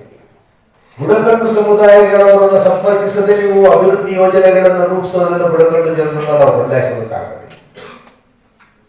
ಈಗ ನಮಗೆ ಗೊತ್ತಿದೆ ಒಂದು ಬಹಳ ದೊಡ್ಡ ತಲೆನೋವಿನ ವಿಷಯ, ಪದೇ ಪದೇ ಕಾಡುಗಳ ವಿಷಯದಲ್ಲಿ ಬರುತ್ತೆ. ಎರಡು ವಿಷಯಗಳಲ್ಲಿ ಬರುತ್ತೆ ಆ ರೀತಿಯಾಗಿರೋದು. ಒಂದು, ಕಾಡುಗಳು ಮಾಲಿನ್ಯವನ್ನು ಒಳಗಡೆ ಬಿಟ್ಟುಕೊಳ್ಳೋದಿಲ್ಲ, ಅವ್ರ ಹಟ್ಟಿ ಒಳಗಡೆ ಬಿಟ್ಟುಕೊಳ್ಳೋದಿಲ್ಲ ಅಂತ ಹೇಳಿ. ಇನ್ನೊಂದು, ಅವರು ಸೂತಕವಾದ ಹೆಣ್ಣು ಮಕ್ಕಳನ್ನು ಹಟ್ಟಿ ಹೊರಗಡೆ ಇಡ್ತಾರೆ. ನಾವು ಇದನ್ನು ಹೆಂಗ್ ಬಗೆಹರಿಸಬೇಕು? ಇದು ಸಮಸ್ಯೆ ಇರುವಂತಹದ್ದು. ನಾವು ನಮ್ಮ ಕಲ್ಪನೆ ಇದ್ದೀವಿ, ಅದು ಸರಿ. ನಮ್ಮ ನಾಗರಿಕತೆಯ ಒಂದು ಪರಿಕಲ್ಪನೆ ಬೇರೆ ಇದೆ. ಸಂವಿಧಾನವನ್ನು ಹೇಳುತ್ತೆ ನಿಜ, ಮತ್ತು ಅದಕ್ಕೆ ಒಳಗೊಂಡಿರುವಂತಹ ಒಂದು ಬುಡಕಟ್ಟು ಸಮುದಾಯ ತನ್ನದೇ ಆಚರಣೆ ಏನಿದೆ. ಇವುಗಳನ್ನ ವಿರೋಧಾತ್ಮಕ ಆಗದ ರೀತಿಯಲ್ಲಿ ಬಗೆಹರಿಸೋದು ಅಂದ್ರೆ ಏನು? ಸಂವಿಧಾನದ ನಿಯಮಾವಳಿಗೂ ಆಧುನಿಕ ಸಮಾಜದ ಪರಿಸ್ಥಿತಿಗೂ ಪ್ರಜಾಪ್ರಭುತ್ವದ ಆಶಯಗಳಿಗೂ ಮತ್ತು ಬುಡಕಟ್ಟು ಸಮಾಜದ ರೀತಿಗಳಿಗೂ ಸಂಘರ್ಷ ಬರದಿರುವ ರೀತಿಯಲ್ಲಿ ಒಂದು ಸಾಮರಸ್ಯವನ್ನು ರೂಪಿಸುವ ಮುಖಾಂತರವಾಗಿ ಅದರಲ್ಲಿ ಡಿಸೈರಬಲ್ ಚೇಂಜ್ ಅನ್ನು ತರೋದು ಹೇಗೆ? ಇದು ಬಹಳ ಮುಖ್ಯವಾಗಿರುವಂತಹ ಸಮಸ್ಯೆ. ಅದು ಊರ ಒಳಗಡೆ ಕೇರಿಗಳಲ್ಲಿರುವಂತಹ ಬುಡಕಟ್ಟಾಗಿರಲಿ, ಊರುಗಳ ಅಂಚಿಗಳಲ್ಲಿ ಹಟ್ಟಿಗಳನ್ನ ಕಟ್ಕೊಂಡಿರುವಂತಹ ಬುಡಕಟ್ಟುಗಳಾಗಿರಲಿ, ಅರಣ್ಯದ ಅಂಚಲ್ಲಿರುವಾಗಿರಲಿ, ಈಗಲೂ ಅರಣ್ಯದ ಹೊರಗಡೆ ಇರುವಂತಹ ನಾವು ಇವುಗಳನ್ನು ಸಾರಾಸಕ್ತಾಗಿ ಯೋಚನೆ ಮಾಡಬೇಕು. ಜವಾಹರ್ಲಾಲ್ ನೆಹರು ಅದರ ಬಗ್ಗೆ ಒಂದು ಹೇಳಿದ್ರು. ನಮ್ಮ ಕಲ್ಪನೆಯಿಂದ ಅವರನ್ನ ಬದಲಾಯಿಸಕ್ಕೆ ನೋಡಬಾರ್ದು. ಅವರ ಜೊತೆಗೆ ನಮ್ಮ ಬಾಂಧವ್ಯ ಯಾವ ರೀತಿ ಇರಬೇಕು ಅಂತ ಹೇಳಿದ್ರೆ, ಯಾವಾಗಲೂ ಕೂಡ ನೆರವು ನೀಡುವ ಸ್ನೇಹಿತನ ಆಗಿರಬೇಕು. ನಾವು ಅವರಿಗೆ ಮಾರ್ಗದರ್ಶನ ಮಾಡುವಲ್ಲ. ಯಾಕಂದ್ರೆ ಅವ್ರದೇ ನಾಗರಿಕತೆ, ಅವರ ಪರಂಪರೆ, ಅವರದ್ದು ಸಂಸ್ಕೃತಿ ಬಹಳ ಹಿಂದಿದ್ದು ನಮ್ಗಿಂತ. ನಮ್ಮ ನಗರ ಸಂಸ್ಕೃತಿ ಹಿರಿಯರು, ಕಾಡಿನ ಸಂಸ್ಕೃತಿ, ವನವಾಸಿ ಸಂಸ್ಕೃತಿ, ಬುಡಕಟ್ಟು ಸಂಸ್ಕೃತಿ ಬಹಳ ಹಿರಿದಾದ ಸಾವಿರಾರು ವರ್ಷಗಳಿಂದ ಬೆಳೆದು ಬಂದಿರುವಂತದ್ದು. ಅದಕ್ಕೆ ಅದರದ್ದೇ ಒಂದು ವಿವೇಕ ಇದೆ, ಅದಕ್ಕೆ ಅದರದ್ದೇ ಜ್ಞಾನದ ನೆಲೆಗಳಿದೆ, ಅದಕ್ಕೆ ಅದರದ್ದೇ ಪದ್ಧತಿಗಳಿದೆ. ಹೊಸ ಕಾಲಘಟ್ಟಕ್ಕೆ ಆ ಪದ್ಧತಿಗಳಲ್ಲಿ ಏನಾದರೂ ವ್ಯತ್ಯಾಸ ಬರಬೇಕಾಗಿತ್ತು ಅಂದ್ರೆ ನಾವು ಒಂದು ಅನುಸಂಧಾನ ಮಾರ್ಗವನ್ನು ಅನುಸರಿಸಬೇಕು, ಒಂದು ಸಂವಾದ ಮಾರ್ಗವನ್ನು ಅನುಸರಿಸಬೇಕಾಗುತ್ತೆ, ಸಂಘರ್ಷದ ಮಾರ್ಗವನ್ನು. ನೀವು ಇದ್ದಕ್ಕಿದ್ದಂತೆ ಯಾವುದಾದ್ರೂ ಒಂದು ಬುಡಕಟ್ಟಿನ ಊರಿಗೆ ಹೋಗಿ ಕಾನೂನಿನ ಪ್ರಕಾರ ತಪ್ಪು ಅಂತ ನೀವು ಒಂದು ಜೈಲಿಗೆ ಹಾಕೋದ್ರಿಂದ, ಈ ಮಾಗಡಿ ಸುತ್ತಮುತ್ತ ರಾಮನಗರದ ಕೆಲವು ಹಳ್ಳಿಗಳಲ್ಲಿ ಕಾಡುಗಳ ವಸ್ತುಗಳಿಗೆ ಸಿಡಿದು ಹೋಗಿ ಯಾರು ಹೆಣ್ಮಕ್ಳನ್ನ ಹೊರಗೆ ಕೂರಿಸಿದಾರೋ ಕೇಳೋರು ಕರ್ಕೊಂಡು ಬರುವಂತ ಒಳ ಬಿಟ್ಟು ಆ ರೀತಿ ಕೂರಿಸಿದ್ದವ್ರ ಮೇಲೆ ಕೇಸು ಮಾಡ್ತೀವಿ ಅಂತ ಹೆದರಿಸಿ ಮಾಡಿದ್ದಾರೆ. ಇದು ಅವರ ಆಶಯ ಸರಿ ಇರಬಹುದು ನೋಡಿ, ಅದರಲ್ಲಿ ನಾನೇನು ತಪ್ಪು ಅಂತ ಹೇಳುವ ಅಧಿಕಾರಿ ಪಾಪ ಸಂವಿಧಾನವನ್ನು ಪಾಲಿಸಬೇಕು ಅದನ್ನು ಮಾಡ್ತಿದ್ದಾರೆ. ಆದರೆ ಅದೇ ಸಂದರ್ಭದಲ್ಲಿ ಆ ಬುಡಕಟ್ಟು ಸಮುದಾಯದ ಒಂದು ಆಚರಣೆಗಳಿಗೆ ಅಲ್ಲಿದ್ದಂತಹ ಸಮುದಾಯಗಳಿಗೆ ಬಂದಂತಹ ಭಾವನೆ ಏನು? ಈ ಕಾನೂನು ನಮ್ಮ ಮೇಲೆ ದಬ್ಬಾಳಿಕೆ ಮಾಡ್ತಾ ಇದೆ, ಅಧಿಕಾರಿ ಇರೋದು ನಮ್ಮನ್ನ ಬಂಧಿಸೋದಕ್ಕೆ ಮತ್ತು ದಂಡಿಸೋದಕ್ಕೆ. ಅಂದ್ರೆ ಅಲ್ಲಿ ಸೋಷಿಯಲ್ ವರ್ಕರ್ ರೋಲ್ ಇರಬೇಕಿತ್ತು. ಅಲ್ಲಿ ಪತ್ರಕರ್ತರು, ಉಪನ್ಯಾಸಕರು, ಬುದ್ಧಿ ಹೇಳುವಂತಹ ಗುರು, ಏನು ಧರ್ಮಗುರುಗಳು ಯಾರಾದ್ರೂ ಅವ್ರ ಜೊತೆಗೆ ನಿಂತು ಕೂತು ಚರ್ಚಿಸಿ ಅವರ ಒಳಗಡೆ ಒಂದು ಮನೋಭಾವವನ್ನು ಸೃಷ್ಟಿ ಮಾಡಬೇಕು. ಈ ಕೆಲಸವನ್ನ ಮಾಡದೆ ನಾವು ಕಾನೂನು ನಿರ್ಮಾಪಕರು ನಾವು ಹೇಳ್ತಿದ್ದೀವಿ ನೀವು ಇದನ್ನ ಪಾಲಿಸಲಿ ಅಂತ ಹೇಳಿದ್ರೆ, ಭಾರತದ ಎಷ್ಟೋ, ಅದರಲ್ಲೂ ಬಹಳ ಮುಖ್ಯವಾಗಿ ಈಶಾನ್ಯ ಭಾರತದ ಪ್ರದೇಶದಲ್ಲಿ ದಂಗೆಕೋರ ಪರಿಸ್ಥಿತಿ ಉಂಟಾಗಿದೆ. ಬಹುಪಾಲು ಬುಡಕಟ್ಟುಗಳು ಭಾರತೀಯ ಪ್ರಭುತ್ವದ ವಿರುದ್ಧ ಹೋರಾಡ್ತಿರುವ ಒಂದೇ ಕಾರಣಕ್ಕೆ ಏನಂದ್ರೆ ನಮ್ಮ ಆಂತರಿಕ ಸ್ವಾಯತ್ತತೆಯನ್ನ, ನಮ್ಮ ಸಂಸ್ಕೃತಿಯ ಶ್ರೀಮಂತಿಕೆಯನ್ನ, ನಮ್ಮಲ್ಲಿ ಬುಡಕಟ್ಟಿನ ಸಾಮಾಜಿಕ ಸಂರಚನೆಯ ವಿಧಿವಿಧಾನಗಳನ್ನ ನೀವು ಮುರಿದು ಹಾಕ್ತಿದ್ದೀರಾ ಅಂತ ಭಾವನೆ. ಅದರಿಂದ ನಾವು ಸ್ನೇಹಿತರ ರೀತಿಯಲ್ಲಿ ಅವರ ಜೊತೆಗೆ ಒಡನಾಡಿದ್ದೇವೆ. ವರ್ತಮಾನ ಕಾಲದ ಅಗತ್ಯಗಳು ಏನಿದೆ ಅನ್ನೋದನ್ನ ನಾವು ಅವರಿಗೆ ಕಲಿಸ್ತಾ ಹೋದರೆ, ತಿಳಿಸ್ತಾ ಹೋದರೆ, ಅವರು ನಿಧಾನವಾಗಿ ಈ ಮುಖ್ಯವಾಹಿನಿಯ ಜೊತೆಗೆ ಬರೋದಕ್ಕೆ ಸುಲಭ ಆಗುತ್ತೆ. ಅದರಿಂದ ನಮ್ಮ ಅಭಿವೃದ್ಧಿ ಯೋಜನೆಗಳು ಅಸ್ಮಿತೆಯನ್ನ ಒರೆಸಿ ಹಾಕೋದು ಅಲ್ಲ, ಅಥವಾ ಅದನ್ನು ಇದ್ದಕ್ಕಿದ್ದಂತೆ ಇರೋದಕ್ಕೆ ಬಿಡೋದು ಅಲ್ಲ. ಯಾವ ಬುಡಕಟ್ಟು ಕೂಡ ಮೊದಲಿದ್ದಂತೆ ಇಲ್ಲ. ಇವತ್ತು ನೀವು ಸೋಲಿಗರನ್ನು, ಜೇನ್ ಕುರುಬರನ್ನು ಹೋಗಿ ನೋಡಿದ್ರೆ ಅವರು ಕೂಡ ಟಿ ಶರ್ಟ್, ಜೀನ್ಸ್ ಪ್ಯಾಂಟ್ಗಳೆಲ್ಲ ಇರ್ತಾರೆ. ಆದ್ರೆ ಅವರು ಒಳಗಡೆ ಒಂದು ಸ್ವಭಾವ, ಬುಡಕಟ್ಟಿನ ಸ್ವಭಾವವೇ ಇದೆ. ನಾಗರಿಕತೆ ಕಲಿತಿದ್ದಾರೆ, ಆದರೆ ಸ್ವಭಾವ ಮತ್ತು ಸಂಸ್ಕೃತಿ ಪೂರ್ತಿ ಹೋಗಿರೋದಿಲ್ಲ. ನಾವು ಅವೆರಡರ ನಡುವೆ ಎಲ್ಲಿ ಒಂದು ರಾಜಿ ಸೂತ್ರವನ್ನು ಅನುಸರಿಸಬೇಕು. ಅವರನ್ನು ಹಳೆಯದಾಗಿ ಇರೋದಕ್ಕೆ ಬಿಡೋದು ಅಂತ ಹೇಳಿದ್ರೆ ಅನ್ಯಾಯ ಮಾಡಿದಂತೆಯೇ. ಅವರನ್ನ ಮ್ಯೂಸಿಯಂ ಪೀಸ್ ಮಾಡಬೇಕು ಅಂತ ನಮಗೆ ಯಾರೂ ಇದು ಅದೇನು ನಮ್ಮ ಉದ್ದೇಶ ಅಲ್ಲ. ಕೆಲವು ಕಡೆ ರೆಸಾರ್ಟ್ಗಳಲ್ಲಿ, ಪಶ್ಚಿಮ ಘಟ್ಟಗಳ ಕೆಲವು ಕಡೆ ರೆಸಾರ್ಟ್ಗಳಲ್ಲಿ ಸಂಜೆ ಹೊತ್ತು ಬಂದಿರುವ ಪ್ರವಾಸಿಗರ ಮನರಂಜನೆಗೋಸ್ಕರವಾಗಿ ಬುಡಕಟ್ಟುವವರನ್ನು ತಂದು ಕೂಣಿಸ್ತಾ ಇದ್ರು ಅವರ ವೇಷಭೂಷಣ. ಆಗ ನಾವು ಒಂದು ವಿರೋಧಿಸಿದ್ವಿ. ಅವ್ರ ರೆಸಾರ್ಟ್ ಅವ್ರು ಹೇಳಿದ್ರು, ನಾವು ಅವ್ರ ಸಂಸ್ಕೃತಿಯನ್ನು ಬೆಂಬಲಿಸ್ತೀವಿ. ನಾವು ಹೇಳಿದ್ವಿ ಬೆಂಬಲಿಸ್ತಾ ಇದ್ರು. ಅವರನ್ನ ಸಂಸ್ಕೃತಿ ಮಾರಾಟಗಾರರನ್ನಾಗಿ, ಮನರಂಜನೆಯ ಸ್ವರೂಪಗಳನ್ನಾಗಿ ಮಾಡ್ತಾ ಇದ್ದಾರೆ. ಅವರು ತಮ್ಮ ಸಂಸ್ಕೃತಿಯನ್ನು ಆಚರಿಸೋದು ಅವರ ಹಬ್ಬ ಆಚರಣೆಗಳಲ್ಲಿ, ಅವರು ಬಂಧು ಬಾಂಧವರ ನಡುವಿನಲ್ಲಿ, ಬೇರೆ ಪ್ರೇಕ್ಷಕರಿಗೋಸ್ಕರ ಅವರು ಮಾಡಲಾರಲ್ಲ. ಅವ್ರ ಜಾತ್ರೆಗಳು, ಅವ್ರ ದೇವರುಗಳನ್ನ ಮಾಡಿದಾಗ ಅವ್ರದ್ದು ಏನು ವಿಧಿ ವಿಧಾನಗಳಿದಾವೋ ಅದರ ಪ್ರಕಾರವಾಗಿ ಅವರು ಸಾಂಸ್ಕೃತಿಕವಾಗಿರುವ ನರ್ತನಗಳನ್ನು, ಹಾಡುಗಳನ್ನು, ನೃತ್ಯಗಳನ್ನು ಮಾಡ್ತಾರೆ. ಅದು ಬಂದಿರುವ ಪ್ರವಾಸಿಗರಿಗೆ, ಶ್ರೀಮಂತ ಪ್ರವಾಸಿಗರ ಎದುರುಗಡೆ ಇವರು ಅವರ ಮನೋರಂಜನೆ ಮಾಡೋದಕ್ಕೆ, ಇವರು ಕುಣಿಯೋದಕ್ಕೆ ಸರ್ಕಸ್ಸಿನ ಜನ ಅಲ್ಲ. ಅವ್ರ ಜೀವನಕ್ಕೆ ನೀವು ಕೊಡಬೇಕಾಗಿರುವಂತಹ ಬೆಲೆ ಅದಲ್ಲ. ಆ ರೀತಿಯಾಗಿ ಮನೋರಂಜನೆಯ ಸರ್ಕಲ್ನಾಗಿ ಬುಡಕಟ್ಟು ಸಂಸ್ಕೃತಿಯ ಮಾದರಿಗಳನ್ನು ಬಿಂಬಿಸೋದು ಕೂಡ ಒಂದು. ಮತ್ತೆ ತಾವೇನ್ ಮಾಡಬೇಕು? ತಾನಾಗಿ ಸಹಜವಾಗಿರುವ ಮಾರುಕಟ್ಟೆಯನ್ನು ಸೃಷ್ಟಿ ಮಾಡಬೇಕು. ಬುಡಕಟ್ಟು ಕರಕುಶಲ ಕಲೆಗಳಿಗೆ, ಬುಡಕಟ್ಟು ವಾದ್ಯಗಳಿಗೆ, ಬುಡಕಟ್ಟು ನರ್ತನಗಳಿಗೆ, ಅದರ ಸಂಗೀತಕ್ಕೆ, ಅದರದ್ದು ಹೋರಾಟಗಳಿಗೆ, ಅದರ ಆಟಗಳಿಗೆ, ಅದರ ಆಹಾರ ವಸ್ತುಗಳಿಗೆ, ಆಹಾರಾಭ್ಯಾಸಗಳಿಗೆ ನೀವು ಸಹಜವಾದ ಮಾರುಕಟ್ಟೆಯಲ್ಲಿ ಅದಕ್ಕೊಂದು ಗೌರವಪೂರ್ಣವಾದ ಮಾನ್ಯತೆಯನ್ನು ಕೊಡಬೇಕೇ ಹೊರತು ಇದೊಂದು ಮ್ಯೂಸಿಯಂ ವಸ್ತು ಅಂತ ಬಿಂಬಿಸೋದಕ್ಕೆ ಟ್ರೈ ಮಾಡ್ತಾರೆ. ಯಾರು ಕೂಡ ಮ್ಯೂಸಿಯಂ ವಸ್ತುವಾಗಿ ನಿಲ್ಲೋದಕ್ಕೆ ಪ್ರಯತ್ನ ಪಡ್ತಿಲ್ಲ. ಆದ್ರೆ ಅವರ ಅಸ್ಮಿತೆಯನ್ನು ಅವಮಾನಿಸಿದಾಗ ಅವರಿಗೆ ನೋವಾಗುತ್ತೆ. ನಾವು ಅದನ್ನು ಪರಿಗಣಿಸದೆ ಅವರನ್ನ ಎಳೆದಾಡಿದಾಗ, ನಾವು ನಿಮಗೆ ತರಬೇತಿ ಕೊಡ್ತಾ ಇದ್ದೀವಿ, ನೀವು ಹಿಂದುಳಿದವರು ಅಂತ ಕರೆದಾಗ, ಕೆಲವರೆಲ್ಲ ಅವ್ರು ಹೇಳ್ತಾರೆ ಕಾಡಿನ ಜನ, ಅನಾಗರಿಕರು. ಇದು ಬಹಳ ತಪ್ಪು ಪದಗಳು. ಇದನ್ನು ಸಮಾಜಶಾಸ್ತ್ರಜ್ಞರಾಗಿ ಯಾರು ಬಳಸಬಾರದು, ವಿದ್ಯಾವಂತರಾಗಿ ಯಾರು ಬಳಸಬಾರದು. ಯಾರು ಅನಾಗರಿಕರು ಇರೋದಿಲ್ಲ. ಸಂಸ್ಕೃತಿ ಹೀನರು ಅನ್ನುವಂಥವ್ರು ಪ್ರಪಂಚದಲ್ಲಿ ಎಲ್ಲೂ ಇರೋದಿಲ್ಲ. ಪ್ರತಿಯೊಂದು ಜನಾಂಗ ಬದುಕಿದೆ ಅನ್ನೋದಕ್ಕೆ ಅದರದೇ ಸಂಸ್ಕೃತಿ ಇದೆ. ಆ ಸಂಸ್ಕೃತಿ ನಿನಗಿಂತ ಭಿನ್ನವಾಗಬೇಕು.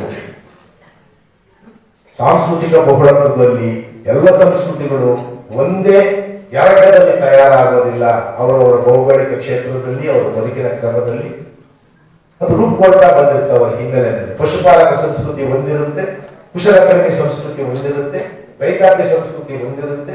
ಇದು ಒಂದೊಂದು ರೀತಿ ಒಂದೊಂದು. ಅದರಲ್ಲಿ ಯಾವುದು ಮೇಲು, ಯಾವುದು ಕೀಳು, ಯಾವುದು ಮಾದರಿ, ಯಾವುದು ಶ್ರೇಷ್ಠ, ಈ ರೀತಿಯಾದ ಪ್ರತಿಪಾದನೆಗಳನ್ನೇ ನಾವು ಹೇಳ್ತಾ ಇರೋದು ಹೇರಿಕೆ. ಇದು ಸಾಂಸ್ಕೃತಿಕವಾಗಿ ಏಕರೂಪಿ ಮಾದರಿಗಳನ್ನ, ಬಹಳ ಸಲ ವೈದಿಕ ಶಾಹಿಯಾಗಿರುವ ಮಾದರಿಗಳನ್ನ ಮತ್ತು ಚಿಂತನೆಗಳನ್ನ, ನಮ್ಮ ಭಾರತದ ಮುಖ್ಯ ಸಂಸ್ಕೃತಿ ಅಂತ ನಾವು ಯಾವುದನ್ನ ಕರೀತಿದ್ದೀವಿ, ಯಾವುದನ್ನ ಬಿಂಬಿಸೋದಕ್ಕೆ ನೋಡ್ತಾ ಇದ್ದೀವಿ, ಬಹಳ ಸಲ ಅದು ವೈದಿಕ ಶಾಹಿ ಚಿಂತನೆಯಿಂದ ಬಂದಿರುವಂತಹದ್ದು, ಪುರೋಹಿತ ಶಾಹಿ ಚಿಂತನೆಯಿಂದ ಬಂದಿರುವಂತಹದ್ದು.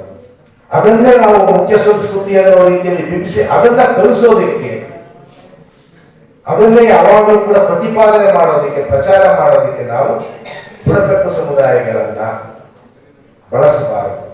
ಅವರ ಸ್ವಂತ ಸಂಸ್ಕೃತಿಯ ಮೌಲ್ಯಗಳು ಏನಿದೆ, ಆ ಮೌಲ್ಯಗಳು ಯಾವಾಗ ಪ್ರಜಾಪ್ರಭುತ್ವದ ಜೊತೆಗೆ ಅವು ಸಂಘರ್ಷಕ್ಕೆ ಬೀಳ್ತವೋ ಅವುಗಳ ಜೊತೆಗೆ ನಾವು ರಾಜಿ ಸಂಧಾನ ನಡೆಸಿ ಮನವೊಲಿಸುವ ಪ್ರಕ್ರಿಯೆಯ ಮುಖಾಂತರ ಆಧುನಿಕ ಸಮಾಜದ ಅಗತ್ಯಗಳನ್ನು ಈಡೇರಿಸಲು ಮಾಡಬೇಕು. ಜೊತೆಗೆ ಗೌರವಯುತವಾಗಿ ತಮ್ಮ ಸಾಂಸ್ಕೃತಿಕ ಆಚರಣೆಗಳನ್ನ, ಆಹಾರ ಪದ್ಧತಿಗಳನ್ನ ಇತ್ಯಾದಿಗಳನ್ನ ಮತ್ತು ಜೀವನಾಧಾರಗಳನ್ನು ರೂಢಿಸಿಕೊಳ್ಳೋದಕ್ಕೆ ಬೇಕಾಗಿರುವ ಅವಕಾಶಗಳನ್ನು ಕೂಡ ಈ ಮಧ್ಯ ಕರ್ನಾಟಕದಲ್ಲಿ ಹೇಳಿ ಕೇಳಿ ಪಶುಪಾಲಕ ಸಂಸ್ಕೃತಿಯಲ್ಲಿ ಅದರಲ್ಲೂ ಕೂಡ ಕಿರು ಜೀವಗಳನ್ನ ಸಾಕೋದು ಅಂತ ಹೇಳ್ತೀವಿ ನಾವು. ಇಲ್ಲಿ ಬಹಳ ದೊಡ್ಡ ಹಸುಗಳನ್ನ, ದೊಡ್ಡ ದೊಡ್ಡ ಮಂದೆಗಳು ಸಾಕೋದಕ್ಕಾಗೋದಿಲ್ಲ. ಬಳ್ಳಾರಿ, ಚಿತ್ರದುರ್ಗ, ಕೊಪ್ಪಳ, ರಾಯಚೂರು ಇದು ಕುರುಚಲು ಕಾರಣ ಪ್ರದೇಶ. ತಾನಾಗಿಯೇ ನೈಸರ್ಗಿಕವಾದ ಅದಕ್ಕೆ ಇಲ್ಲಿ ಮೇಕೆ ಕುರಿ ಸಾಕಾಣಿಕೆ ಬಂದೋಗಿದೆ. ಒಂದು ಕಾಲಕ್ಕೆ ಉತ್ತರದ ಕಡೆಯಿಂದಲೋ ಯಾವ ಕಡೆಯಿಂದಲೋ ಪಶುಪಾಲಕರಾಗಿ ಬಂದ ಎಲ್ಲ ಸಮುದಾಯಗಳು ಇಲ್ಲಿಗೆ ಬರುವ ಹೊತ್ತಿಗೆ, ಕುರುಚಲುಕಾಡು ಪ್ರದೇಶಕ್ಕೆ ಬರುವ ಹೊತ್ತಿಗೆ ನೂರಾರು ವರ್ಷಗಳ ಹಿಂದೆಯೇ ಕುರಿ ಮೇಕೆ ಸಾಕಾಣಿಕೆಗೆ ಇಳಿದಿದ್ದಾರೆ. ಯಾಕಂದ್ರೆ ಸಹಜವಾಗಿ ಭೌಗೋಳಿಕತೆಗೆ ಅವರು ಮಾಡಿಕೊಂಡಿರುವಂತಹ ಒಂದು ಅದ್ರ ಜೊತೆ ಹೊಂದಾಣಿಕೆ. ಈಗ ನೀವು ಇಲ್ಲಿರೋ ಹುಲ್ಲುಗಾವಲುಗಳನ್ನ ಪೂರ್ತಿ ಖಾಲಿ ಮಾಡಿದ್ರೆ ಯಾರು ಮಾಡಬೇಕು ಮಾಡಬಹುದು, ಅದಕ್ಕೆ ಕಂಡೀಷನ್ ಹಿಂಗಿರುತ್ತೆ. ಯಾರು ಈ ಹುಲ್ಲುಗಾವಲುಗಳನ್ನು ಬಳಸ್ತಾ ಇದ್ರು ಅದೇ ಸಮುದಾಯಗಳವರು ವ್ಯವಸಾಯ ಮಾಡೋದಕ್ಕೆ ಪ್ರೇರಣೆ ಕೊಡ್ತಾ ಅವರಿಗೆ ಅದರ ಮಾಲೀಕತ್ವವನ್ನು ಕೊಡೋದಾದ್ರೆ ಪರವಾಗಿಲ್ಲ. ನೀವು ಭೂಮಿ ಮಾಲೀಕತ್ವವನ್ನು ಯಾರಿಗ ಕೊಡ್ತೀರಾ, ಹುಲ್ಲುಗಾವಲುಗಳನ್ನು ಕಡಿಮೆ ಮಾಡ್ತೀರಾ ಅಂತ ಹೇಳಿದ್ರೆ ಈಗ ಹುಲ್ಲುಗಾವಲುಗಳನ್ನು ಬಳಸ್ತಿದ್ದಂತಹ ಸಮುದಾಯಗಳ ಜೀವನಾಧಾರದ ಪ್ರಶ್ನೆ ಏನು? ಆ ರೀತಿಯಾಗಿರೋ ಸ್ಥಿತಿಯಂತರ ಬಂದಾಗ ಏನಾಗುತ್ತೆ? ನಾವೆಲ್ಲ ಹೈಸ್ಕೂಲಲ್ಲಿ ಓದಬೇಕಾದ್ರೆ ಎಷ್ಟೋ ಜನ ಬರೀ ಹಮಾಲಿಗಳಾಗಿ ಚಳಿಕೆರೆಯ ಈ ದಲಾಲಿ ಮಂಡಿಗಳಿಗೆ ಬದುಕ್ತಾರೆ. ಯಾಕೆ ಬಂದಿದೆ ಅಂದ್ರೆ ಅವ್ರ ಮೂಲ ಜೀವನಾಧಾರ ಏನೋ ಒಂದಿತ್ತಲ್ಲ, ಅವುಗಳು ನೆಲೆ ತಪ್ಪಿದಂತೆ ಆಗಿತ್ತು. ಅದರಿಂದ ಕೂಲಿಯವರಿಗೆ ಅವರಿಗೆ ಜೀವನಕ್ಕೆ ಆಧಾರವಾಗಿ ಉಳ್ಕೊಂಡಿತ್ತು. ಅದು ಸರಿಯಾದ ಜೀವನ ಪದ್ಧತಿ ಅಲ್ಲ. ನಾವು ಅಭಿವೃದ್ಧಿಯಲ್ಲಿ ಮಾಲೀಕತ್ವವನ್ನ ಎಲ್ಲರಿಗೂ ಒದಗಿಸ್ತಾ ಹೋಗ್ತೀವಿ. ಬರೀ ಪಾತ್ರ ವಹಿಸೋದು ಮಾತ್ರ ಅಲ್ಲ, ಮಾಲೀಕನ ಪಾತ್ರ ಒಬ್ಬನು, ಕೂಲಿ ಪಾತ್ರ ಒಬ್ಬನು, ಮುಖಂಡನ ಪಾತ್ರ ಒಬ್ಬನು, ಅನುಯಾಯಿ ಪಾತ್ರ ಒಬ್ಬನು ಅಲ್ಲ. ಇಲ್ಲಿರುವ ಎಲ್ಲ ಸಂಸ್ಕೃತಿಗಳು ಸಮುದಾಯಗಳು ಇದರೊಳಗಡೆ ಒಂದು ಪಾಲನ ಪಡೆಯುವ ರೀತಿಯಲ್ಲಿ ಇದರೊಳಗಡೆ ತಾವು ಪಾಲುದಾರರು, ನಮ್ಮ ಪ್ರಾತಿನಿಧ್ಯವು ಇದೆ ಅನ್ನುವ ವಿಧಾನದಲ್ಲಿ ಅದನ್ನು ಬೆಳೆಸೋ ದಿಶೆಯಲ್ಲಿ ನಮ್ಮ ಅಭಿವೃದ್ಧಿ ಯೋಜನೆಗಳು ಸಿದ್ಧವಾಗಬೇಕು. ಅದರಿಂದ ಬುಡಕಟ್ಟು ಸಂಸ್ಕೃತಿಯ ಅಸ್ಮಿತೆ ಅನ್ನುವಂಥದ್ದು ಸುಲಭವಾಗಿ ಉತ್ತರಿಸಿ ಮುಗಿಸೋದಕ್ಕೆ ಸಾಧ್ಯ ಇರುವಂತಹ ಪ್ರಶ್ನೆ ಅಲ್ಲ. ಅವರ ಅಸ್ಮಿತೆ ಅನ್ನೋದಿರೋದು ಅವರ ಡ್ರೆಸ್ ಪ್ಯಾಟರ್ನ್ ಅಲ್ಲ, ಆಹಾರ ಸಂಸ್ಕೃತಿ ಅಲ್ಲ, ಆಚರಣೆ ಅಲ್ಲ, ಅವ್ರು ಕಟ್ತಾ ಇದ್ದಂತಹ ಗುಡಿಸಲುಗಳ ವಿನ್ಯಾಸಗಳಲ್ಲ, ಯಾವುದರಲ್ಲಿ ಅದನ್ನು ಹೇಳೋದು ಬಹಳ ಕಷ್ಟ. ಆದರೆ ಒಂದು ಸ್ವಭಾವತಃ ಒಂದು ಭಾವನೆ ಇದೆ. ನಾವು ಬುಡಕಟ್ಟಿನವರು, ನಾವೆಲ್ಲ ಒಂದು ಕುಲ ಕಟ್ಟಿನವರು ಅನ್ನೋ ರೀತಿ. ಅವುಗಳ ಜೊತೆಗೆ ಅವು ಅವ್ರದ್ದೇ ಆದಂತಹ ರೀತಿ ರಿವಾಜಗಳಿರುತ್ತೆ, ಪದ್ಧತಿಗಳಿರುತ್ತೆ. ಇವೆಲ್ಲವುಗಳನ್ನು ನಾವು ಅಸ್ತಿತ್ವಕ್ಕೆ ಭಂಗ ತರದ ರೀತಿಯಲ್ಲಿ ಮತ್ತು ಅವರು ಅಲ್ಲೇ ನಿಂತು ಅಲ್ಲೇ ಮರಗಟ್ಟಿ ಹೋಗಬಾರದು ಅನ್ನೋದನ್ನು ನಾವು ಗಮನದಲ್ಲಿಟ್ಟುಕೊಂಡು ಒಂದು ಸಮತೋಲನದ ಸಮಾಜವನ್ನು ರೂಪಿಸೋದಕ್ಕೆ ಮುಂದಾಗಬೇಕಾಗಿರೋದು ಬಹಳ ಮುಖ್ಯವಾಗಿರುವಂತದ್ದು. ಅದರಿಂದ ಬುಡಕಟ್ಟು ಸಂಸ್ಕೃತಿ ಅಧ್ಯಯನ ಮಾಡೋದು ಬರೀ ಮ್ಯೂಸಿಯಂ ಕೆಲಸ. ಅದಕ್ಕೆ ಈ ಸಂಸ್ಥೆ ಹೆಸರು ಇಟ್ಟಿದ್ದೇನೆ. ಅದು ಅಭಿವೃದ್ಧಿಯೂ ಕೂಡ ಆಗಬೇಕು. ಬುಡಕಟ್ಟು ಸಂಸ್ಕೃತಿ ಅಧ್ಯಯನ ಮತ್ತು ಅಭಿವೃದ್ಧಿ ಯಾವ ಮಾದರಿಯಲ್ಲಿ ಅಂತ ಹೇಳಿದ್ರೆ ಅದು ತನ್ನದೇ ಆಗಿರುವ ಒಂದು ವಿಕಾಸ ಕ್ರಮದಲ್ಲಿ ತನ್ನನ್ನು ತಾನು ಹೊಸ ರೂಪಗಳಿಗೆ ರೂಪಿಸ್ಕೊಳ್ತಾ ಹೋಗುವಂತಹ ಒಂದು ವಿಧಾನದ ಮುನ್ನಡೆಯಬೇಕು ಅನ್ನೋದು ನಿಜವಾಗಲೂ ಇವತ್ತು ಒಂದು ಅಸ್ಮಿತೆಯ ಪ್ರಶ್ನೆ ಆಗಿದೆ. ಆ ವಿಧಾನದಲ್ಲಿ ಅದರಲ್ಲೂ ಮುಖ್ಯವಾಗಿ ಈ ಭಾಗದ ಜನ, ಚಿತ್ರದುರ್ಗ, ಕೊಪ್ಪಳ, ರಾಯಚೂರು, ಬಳ್ಳಾರಿ ಮತ್ತು ತುಮಕೂರಿನ ಕೆಲವು ಭಾಗಗಳು, ಇವೆಲ್ಲ ಜನ ಇಲ್ಲಿರೋ ಜನ, ಅಲ್ಲಿರುವ ವಿದ್ವಾಂಸರು, ಅಲ್ಲಿರುವಂತಹ ಏನು ಬೇರೆ ಬೇರೆ ಸಾಮಾಜಿಕ ಕಾರ್ಯಕರ್ತರು, ರಾಜಕೀಯ ಧುರೀಣರು, ಈ ಸಮುದಾಯಗಳ ಅಗತ್ಯಗಳು, ಅವರ ಅನಿಸಿಕೆಗಳು ಮತ್ತು ಅವರ ಪ್ರಾತಿನಿಧ್ಯದ ಪ್ರಶ್ನೆ, ಅವರು ಬೇರೆ ಸಮಾಜದ ಜೊತೆ ವ್ಯವಹರಿಸಬೇಕಾದ್ರೆ ಅವರಿಗೆ ಇರಬಹುದಾಗಿರುವ ತಾಕಲಾಟದ ವಿಷಯಗಳು, ಇವೆಲ್ಲವನ್ನು ಕೂಡ ವರ್ತಮಾನದ ಬೆಳಕಿನಲ್ಲಿ ಇಟ್ಟು ಆಲೋಚನೆ ಮಾಡಿ ಅವರು ಮುನ್ನಡೆಯಲಿಕ್ಕೆ ಬೇಕಾಗಿರುವ ನೆರವನ್ನು ನೀಡೋದಕ್ಕೆ ಒಂದು ಸ್ನೇಹಿತರ ಪಾತ್ರ ವಹಿಸೋದಕ್ಕೆ ಸರ್ಕಾರವನ್ನು ವಿನಂತಿಸಬೇಕು, ಅಧಿಕಾರಿಗಳನ್ನು ವಿನಂತಿಸಬೇಕು. ಆ ಕೆಲಸವನ್ನು ಮಾಡುವ ನಿಟ್ಟಿನಲ್ಲಿ ಈ ರೀತಿಯ ಹಲವು ವಿಚಾರ ಸಂಕಿರಣಗಳು ನೆರೆದರೆ ಅದು ಒಂದು ರೀತಿಯ ಬೆಳಕನ್ನು ಉಂಟು ಮಾಡುತ್ತೆ ಅಂತ ಆಶಿಸಿ ಈ ಕಾರ್ಯಕ್ರಮವನ್ನು ಹಮ್ಮಿಕೊಳ್ಳೋದಕ್ಕೆ ಅವಕಾಶ ಮಾಡಿಕೊಟ್ಟ ಬಾಪೂಜಿ ವಿದ್ಯಾಸಂಸ್ಥೆಯ ಎಲ್ಲ ಪದಾಧಿಕಾರಿಗಳಿಗೆ, ಶಾಂತವಾಗಿ ಕೇಳಿಸಿಕೊಂಡ ಎಲ್ಲ ವಿದ್ಯಾರ್ಥಿನಿಯರಿಗೆ ಮತ್ತು ವೇದಿಕೆಯಲ್ಲಿರುವ ಎಲ್ಲ ಗಣ್ಯರಿಗೆ ವಂದಿಸಿ ನನ್ನ ಮಾತು ಮುಗಿಸ್ತಾ ಇದ್ದೀನಿ. ಬುಡಕಟ್ಟು